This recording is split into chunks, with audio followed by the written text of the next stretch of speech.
19h sur Al-Oula, ravi de vous retrouver pour cette nouvelle édition à la une de l'actualité ce vendredi. Maroc-Portugal, la 14e réunion de haut niveau s'est ouverte aujourd'hui à Lisbonne sous la présidence du chef du gouvernement et du Premier ministre portugais. À la clé, hausser les relations bilatérales au niveau de partenariats stratégiques.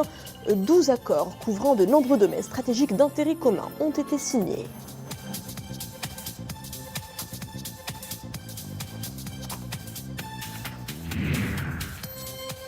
Stress hydrique, focus sur le système des eaux usées épurées, une solution écolo qui fait son chemin.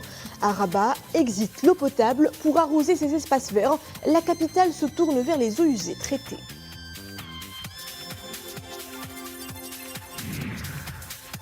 Si vous aimez le design, cette expo événement est faite pour vous. Une ode à une expression artistique multiforme et un soft power de tous les temps qui pousse les frontières de la créativité. L'expo est à visiter à la galerie Espace Expression de la Fondation CDG à Rabat.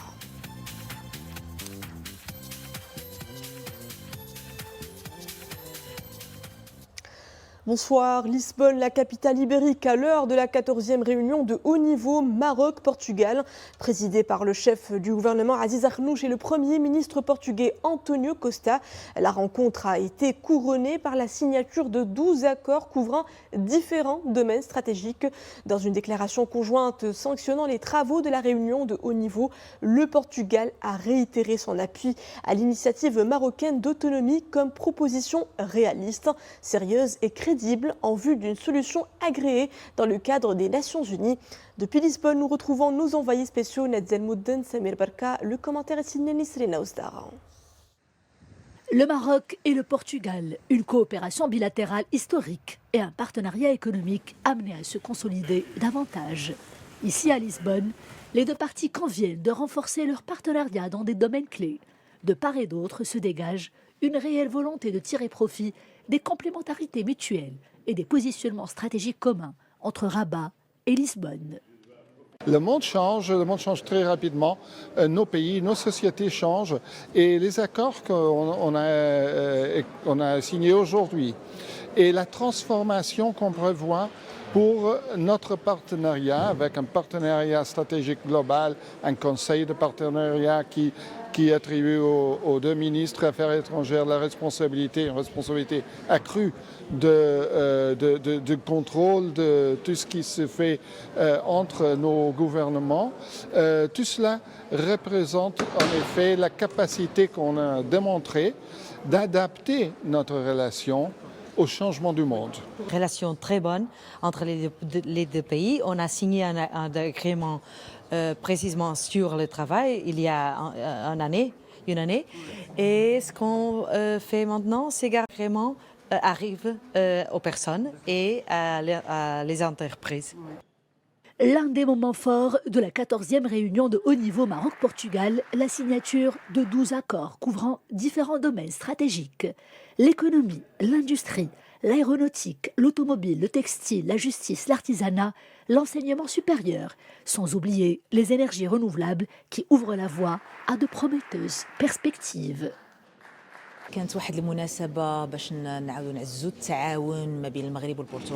C'est une occasion en or pour renforcer la coopération bilatérale et les échanges que nous entretenons avec le Portugal, que ce soit dans le domaine des énergies renouvelables, la transition énergétique, le développement durable et la préservation de l'environnement.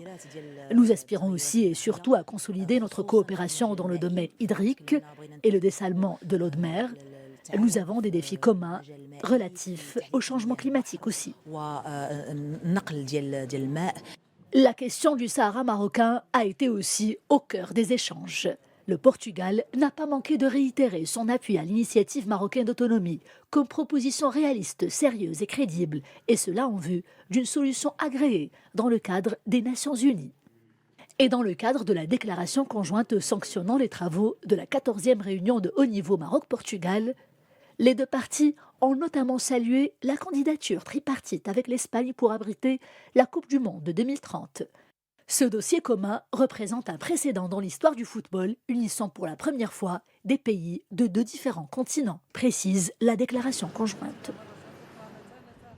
En marge de la réunion de haut niveau Maroc-Portugal, la Confédération générale des entreprises du Maroc, CGEM, et la Fédération des entreprises portugaises ont pu échanger dans le cadre du Forum économique Portugal-Maroc sur les leviers à activer pour renforcer davantage la coopération économique et commerciale entre les deux pays. Le forum vise l'identification des nouvelles opportunités d'affaires et la construction de partenariats innovants et durable entre les entreprises marocaines et portugaises dans des secteurs clés comme l'industrie, les énergies renouvelables et le numérique. Le Maroc est le premier partenaire commercial du Portugal dans le monde arabe et le deuxième au niveau mondial hors Europe, après les États-Unis. Les exportations marocaines vers le Portugal ont connu une augmentation significative de près de 20% en 2022, alors que les importations ont évolué de 30%.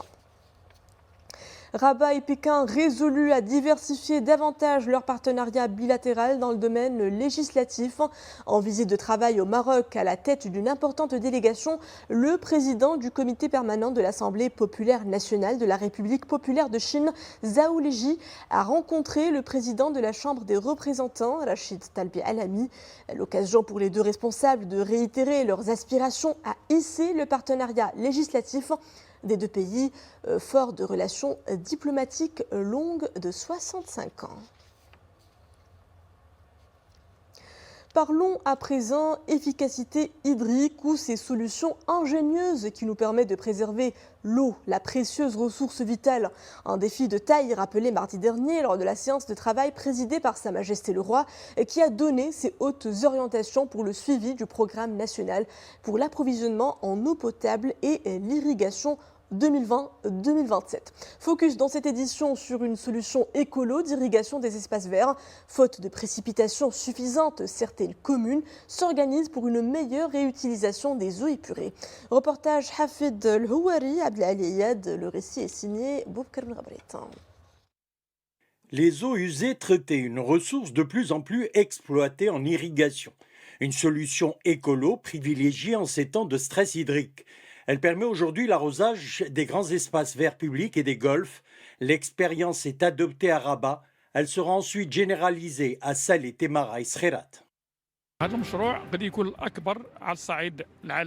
Le projet sera le plus grand réalisé au monde pour ce qui est du traitement des eaux usées en milieu urbain. Le système de réutilisation des eaux usées sera étendu à 310 km. La capacité minimale de traitement sera de 56 000 m3 par jour en phase finale du projet. Actuellement, le réseau déployé est de 190 km avec une capacité de production de 36 000 m3 par an. Le projet permettra de préserver les ressources en eau potable, valoriser le potentiel des eaux usées disponibles dans la zone et réduire le flux de pollution rejetée dans les milieux récepteurs. J'espère que cette expérience sera étendue à toutes les autres villes du royaume, de Tanger à Gouira. Cela permettra d'augmenter le potentiel hydrique des eaux usées réutilisables et surtout une grande économie d'eau potable. Il est vrai que notre pays connaît une grande sécheresse. Le recyclage des eaux usées adopté dans plusieurs villes du royaume a donné ses fruits. L'exemple nous vient de Rabat, qui a trouvé des solutions pour ces espaces verts qui sont aujourd'hui bien soignés.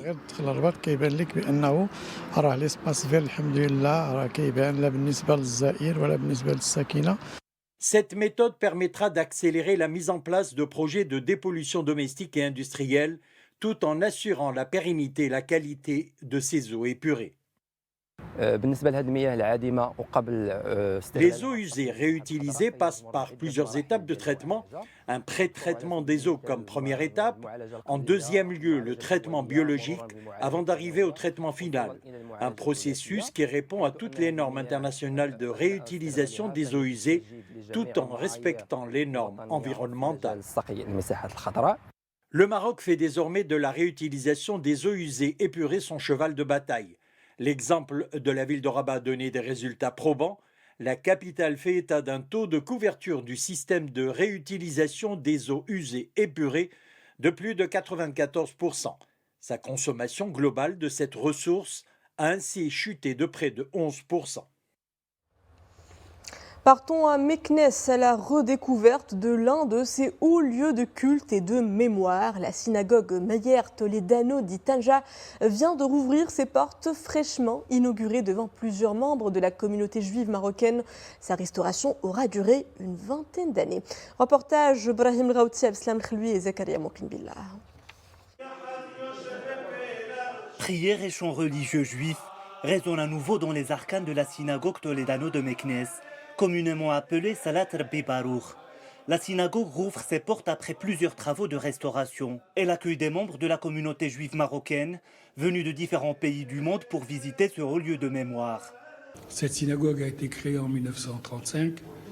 Elle a eu une première restauration il y a 20 ans, puis elle a été complètement abandonnée et nous avons décidé, la communauté, de la reprendre en main et de la rénover. Et nous y avons inclus un espace muséal du judaïsme de Meknès qui va abriter et recevoir des documents d'une très grande valeur iconographique sur la communauté juive de Meknès. La synagogue comprend 2 étages. L'un est dédié à la prière et le second est un musée qui renferme des documents datant du début du XXe siècle, dont certains relatifs aux fonctionnaires juifs de Meknès, une liste de familles juives meknessi et d'autres documents relatifs à la construction du nouveau Mellah. Une fierté pour les membres de la communauté juive. Nous sommes très ravis par ces travaux de restauration. Cette initiative permettra aux juifs marocains venus de plusieurs pays étrangers de se souvenir de leur passé. J'ai quitté Meknès il y a 35 ans. C'est un pan de notre histoire. Si beaucoup de visiteurs viennent pour la Iloula, il y en aura d'autres qui viendront pour visiter la synagogue tout au long de l'année. Je suis né à Meknès et je suis très content de venir aujourd'hui. Après 32 ans, je paye ici. Et puis tout est très bien. Et j'espère qu'on doit rester ici quelques jours. Pas venir voir un musée ou une synagogue, mais rester ici.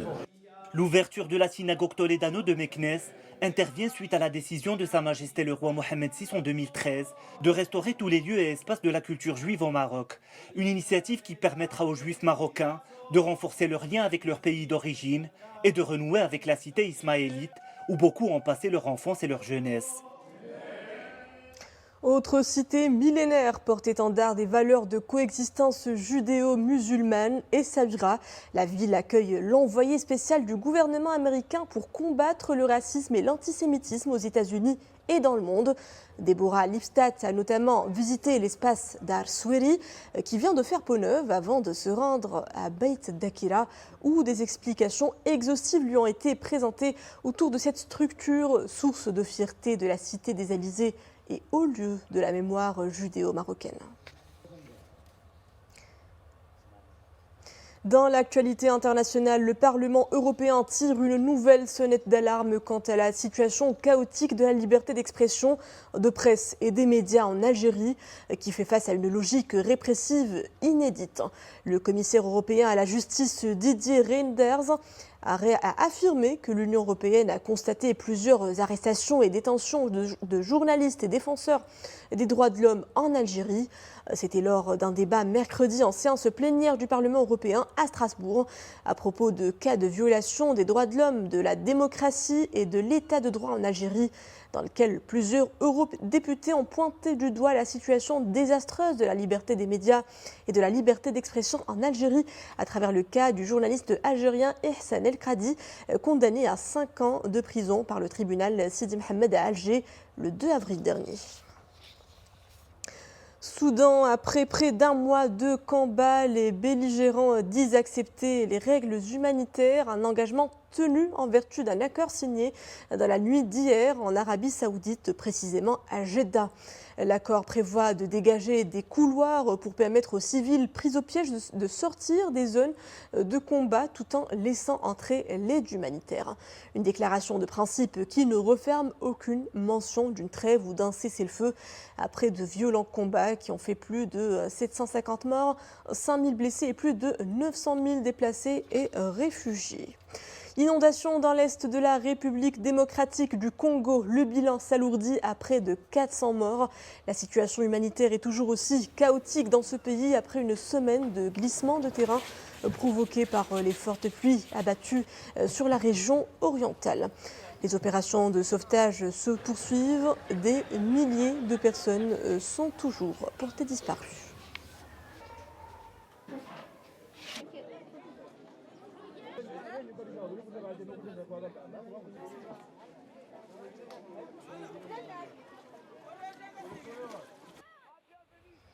De la culture pour clore ce journal, je vous propose un saut au vernissage de l'exposition World Design Organization, 65 ans d'histoire.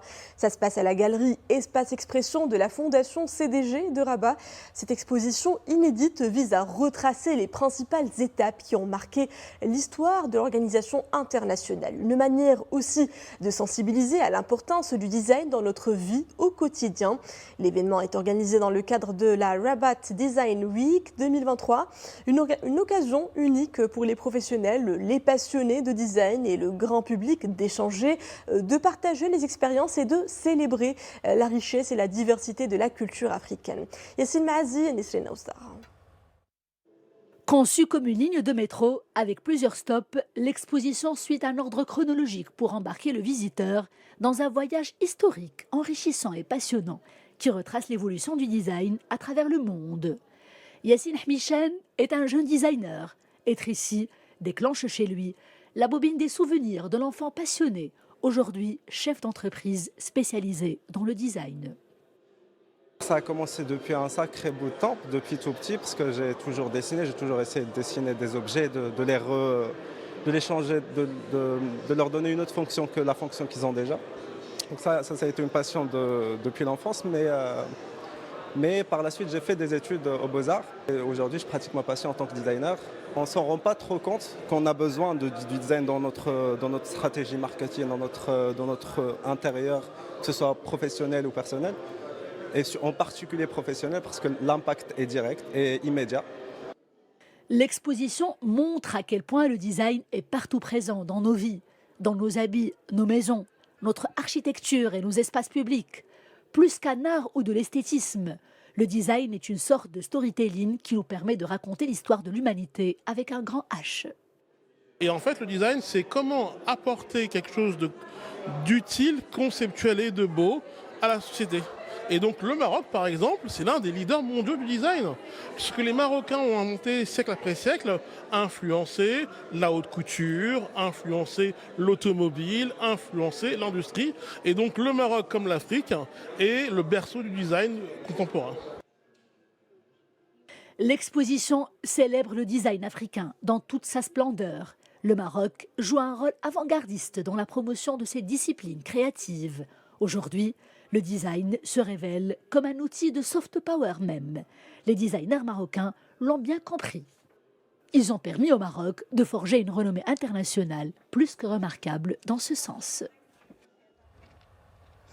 Avant de nous quitter, notez cette importante information sportive. Faisal Rechi a été réélu à l'unanimité à la tête du Comité national olympique marocain, à l'issue d'une assemblée générale élective qui s'est tenue aujourd'hui au siège du CNOM à Rabat. La liste de Faisal Rechi, qui a été composée de 12 membres, a obtenu 27 voix sur les 27 fédérations sportives qui ont participé au vote. Dans un discours introductif de l'Assemblée générale des saisons 2021 et 2022, Faisal Rechi a affirmé que le sport marocain se porte bien et qu'il est sur la bonne voie pour réaliser les meilleurs exploits grâce à la cohésion de la famille sportive et son dévouement au drapeau marocain.